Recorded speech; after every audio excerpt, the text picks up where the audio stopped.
皆さんこんにちは。今日はOECD 事務総長のグリアさんをお招きして、記者会見をしたいと思います。時間が非常に詰まっておりますものですから、もういきなり Q&A のセッションに入りたいと思います。最初に私の方から質問をいただきたいと思います。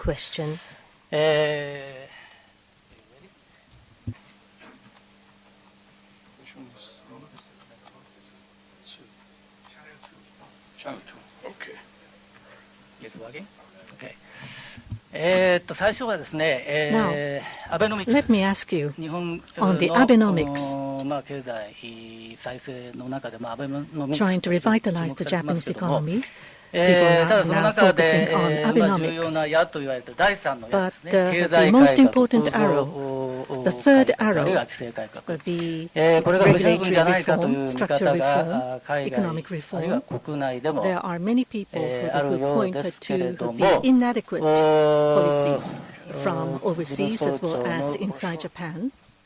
ご意見はいかがでしょうか。アベノミクスの第3の矢についてのご意見ですね。Your take on the third arrow, please.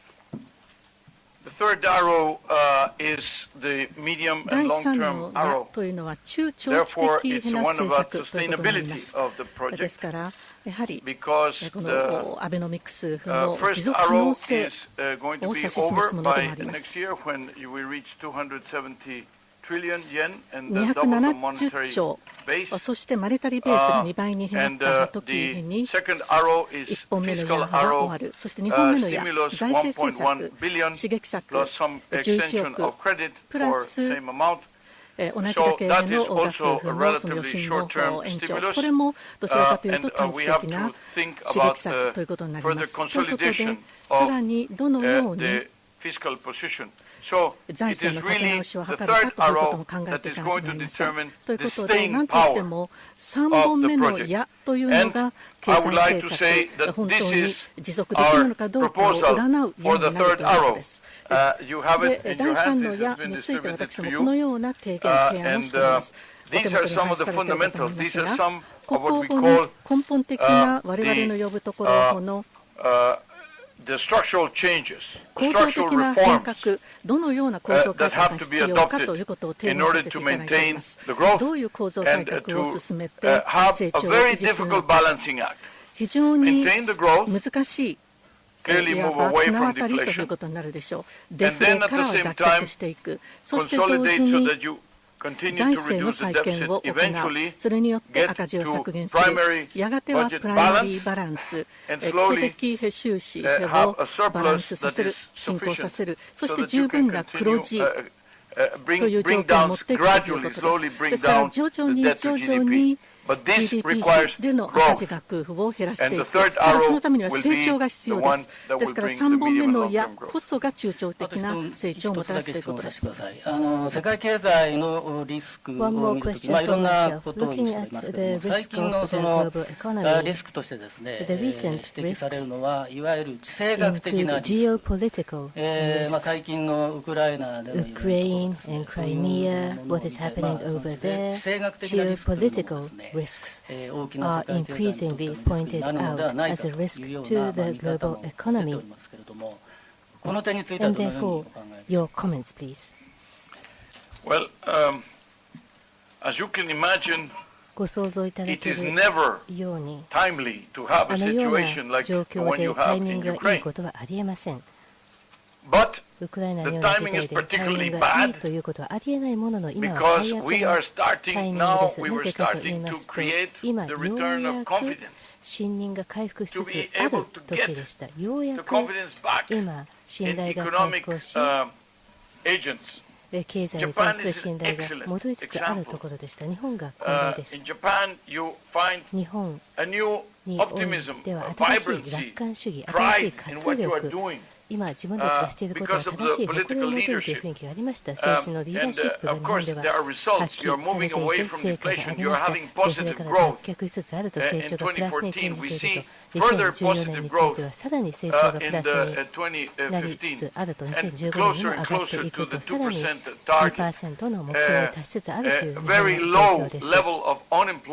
失業率は日本では非常に低いです。そもそも実質的に完全雇用に近いほど日本の失業率は低い状況です。若年者の失業率、日本における問題は他の国に比べると低いのが現状です。つまり日本を見ていますと、いい状況だったんです。ヨーロッパもしばらく景気後退からの回復がようやく始まっていて、アメリカも2から 3% の成長になり、中国も 7.5% 程度維持。しつつあり、場合によっては少しインド、ブラジル、メキシコで、トルコで加速、大型の新興国でもう少し成長率が上がってほしいというところでしたが、突然、ウクライナでした。何も世界でウクライナとの貿易が特に大きいわけでもないし、ロシアとの貿易が大きいわけでもありませんが、紛争の性質です。性質に問題があるんです。一般的に緊張を引き起こし、安全保障が不安定となり、混乱がマーケットで起こってしまっています。言うまでもなく、これは極めて不幸な残念なadvocating the fact that we can give this diplomatic and political way out, then we can move towards normality again. できれば正常化できると思っていました。はい、じゃあ会場から質問を受け付けたいと思います。Thank you very much. Now I would like to open the floor for questions. Yes, please. NHK の東と申します。グリアさん、最初の質問に関連してなんですけれども、日本では今年の年王にですね、その成長戦略としてまた新しい成長戦略が安倍政権から打ち出されることになっていますが、この中でそのグリアさんが一番ですね、注目すべき内容、規制緩和とか、労働分野とか農業とか、医療とかありますけれども、最も大事だと考えるポイントはどこにあるでしょうか。聞かせてください。The most important factors would you anticipate to come in the new growth strategy, please? Obviously, the timing of our contribution is not a coincidence. This is within enough time so that it can be part of the inputs that are taken into consideration. 新しく作成される成長戦略に間に合うようにということで提言させていただいております。さて、どのような種類の改革が必要なのか。お互い同士補強し合えるような改革が必要になるということです。改革の一つで価値あるもので、一つの改革は2つ、2つの改革は5つ、3つの改革は25のその改革に結びついていくということで、お互いに補強し合う性格を持っている。それぞれバラバラ孤立したままですと、プラスの影響を持ったとしても、その影響は限られてしまうということになるでしょう。ですから、改革のパッケージということは野心的であり、すなわちどこまで訴求効果があるのかということで野心的であらねばならない。そして幅広いベースによって立つものでなければならない。さまざまな要素が入らなければならないということです。思い起こしてください。もう短期的な施策ではない。これは中長期的な施策でなければならないということです。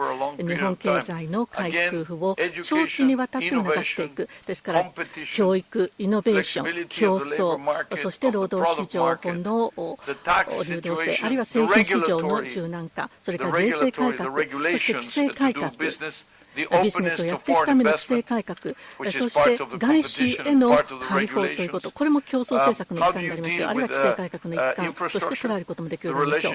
また、インフラをどう見るのか、そして官民の間の関係、インフラを整備していく上で、そして研究開発をどうするのか、また、ベストな形で研究開発で、公的部門の研究開発と民間部門の研究開発と、そして市場をどうつなげていくのか、研究開発にかかったコストを回収する、そしてまた再び循環させていく、これらすべてが相まってこそアベノミクスの成功を呼び込むのだと思っています。ただ唯一問題があるとするならば、これは短期的に結果が出ないということです。ただコミュニケーションということが大事になります。説明をしていくということです。日本人は中長期的な物事をよく理解できるということです。ですからしっかり説明がなされれば、やはり待たなければならない、結果は待たなければならないということもよく分かってくるようになりますよ。ただしっかりと計画をすれば、ロードマップということで信頼を勝ち得るというボーナスも得ることができるでしょう。The next question, please. By the way, let me just say, regulations, competition, normally have great results. But one particular reform, and that is incorporating women so that their level of participation could be as high as that of men. Only that could have a very, very important impact in terms of growth, and it wouldn't take so long. Mr. Gurria, Toshio Oitake from Bloomberg BNA. How do you view the current the U.S. stock market vis-a-vis the U.S. monetary policy and the real economic condition of the United States?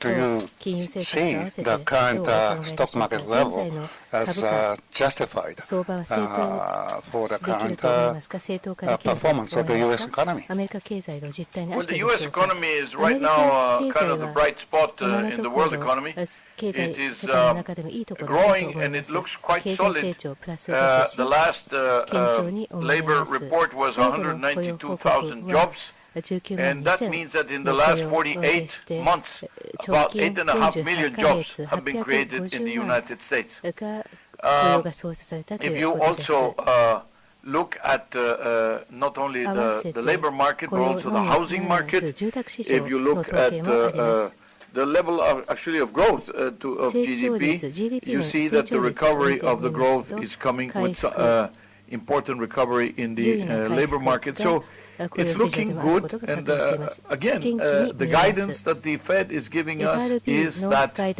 regardless of what they do with the tapering is not tightening, meaning tapering means reducing the stimulus, but still stimulus. From 85 billion per month, that means 1 trillion per year in the balance sheet of the Fed, to 75 billion to 65 billion. So if they continue like this, that means they will gradually be phasing out the stimulus. They are not entering into any dis-stimulus. Right now, it is not clear that there would be any intention of actually selling this at least in the foreseeable future. So basically, there's still a stimulating mode. But what is the guidance about interest rates? That interest rates are going to remain, perhaps with some upward pressure in a year's time, year and a half, that are going to remain generally low. The same is in the UK, the same is in Europe. So we are still in for a period of relatively low interest rates. Why a little higher in the United States? Because they started with the problem first. They went into the problem first. They solved or addressed the problem first. Now they're coming out, especially with the banks. The UK comes next, and then European countries come after. So this is in the same order in which the problem presented itself to the different markets, and therefore it is happening at that same speed, with the additional problem that in the United States, one country, one decision, one Fed, one Treasury, in the UK, same, and in Europe, of course, it's 18 countries, and that makes the decision-making process a little bit more complicated. はい、他いかがでしょうか。その関連でですね、ヨーロッパ経済の関連で、どうもヨーロッパがデフレに陥る危険があるのではないかという見方も一部にSome say that there is a danger of European economy plunging into deflation. The centerpiece of the problem, what is the core of the problem? Of course, you have pointed to the financial system, but in order to stabilize the financial system, Europe perhaps is not adequately addressing this. Is that the reason why? I have publicly said that there is perhaps a somewhat higher probability of deflation than it was 6 months ago or a year ago, but that does not take away any of my sleep. That I would like to see consistency in the application of the measures that have been recommended, and again, they are structural in nature, but also in many countries still you need consolidation for the debt, because the debt levels are very high. They're not comparable to Japan, but still they are 120, 130, 160, 170% debt to GDP. And the structure in many cases is cross-border holdings. And therefore, it's not like the Japanese, which have, first of all, very low rates, but also most of it is held by Japanese. And here, in many cases, it's held by foreigners. So it's more volatile. Let me just say that in Europe, the question of deflation has been mentioned in the context of the work by the ECB. And the ECB has said, well, we will do whatever it takes. But my impression is that at this stage, the ECB has quite a few weapons to use. But in the last decision last week, they decided to keep the powder dry. Because they believe that what we are going to have is perhaps a long period of low inflation, but no deflation. 低インフレにはなっているけれど、まだデフレとは言えない状況ですね。少なくとも今のところは。関係もありますので、最後の質問にしたいと思います。This will be the last question. The lady, please. Miss Ida. Thank you for taking my question. Ida with NHK. Mr. Gray, related to the previous question on growth strategy, the list that you gave out, education, innovation, competition, it's very universal. Can you be more Japan-specific and give perspectives for Japan? And also, this is the same list that you gave last year. Why do you think things are implementing so slowly? Well, we never give prescriptions. 何も処方箋を提供するわけではありません。こうしろというものではありません。OECD がしているのは、加盟国に対して他の国がこういう問題について何をしているかお知らせすることです。あとは加盟国ご自身が何をしたいか決めることです。自国についてはご自身が決めることです。あなたによると同じ構造問題を昨年も回答したとおっしゃっていましたが、一昨年も3年前も同じことを申し上げたでしょう。なぜかと言いますと、構造的な問題、何が必要であるかについて生産性を高めるためにしなければいけないことは変わらないからです。日本は生産性を高める必要があります。ちなみに生産性を高めることによって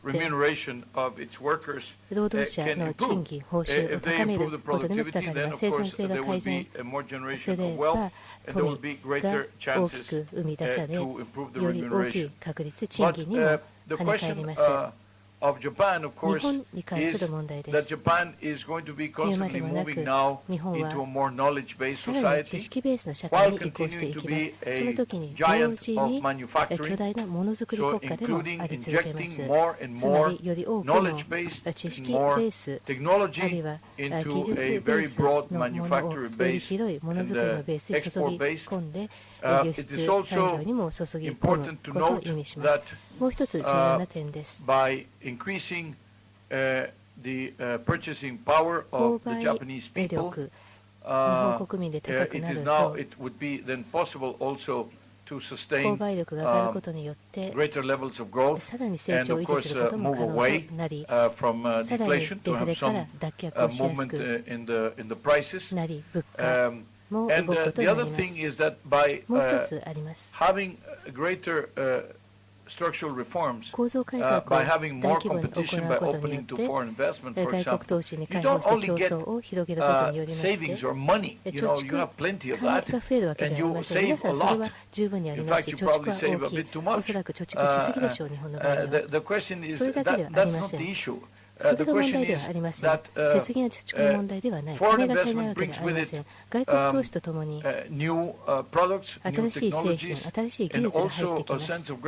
さらに、もっと競争が入ってきまして、消費者が力が強くなります。消費者のエンパワーメントです。消費者はもっと選択肢を持ち、より高い品質を得ることができ、安く買うことができる。それだけでも、競争力が日本経済に高くなることになります。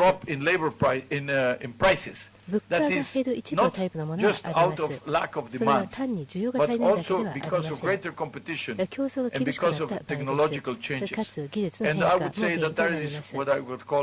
それはいい価格の減少だと思います。一方で、あまり望ましくないものは、皆さんが消費をやめてしまうこと、控えてしまう、あるいは投資を不活のために控えてしまうこと、これは望ましくない、それが起こっていたのですが、それに取り組むべきです。はい、じゃあこれで終わりたいと思います。どうも、グリア事務総長ありがとうございました。Thank you very much, Secretary General. Thank you very much.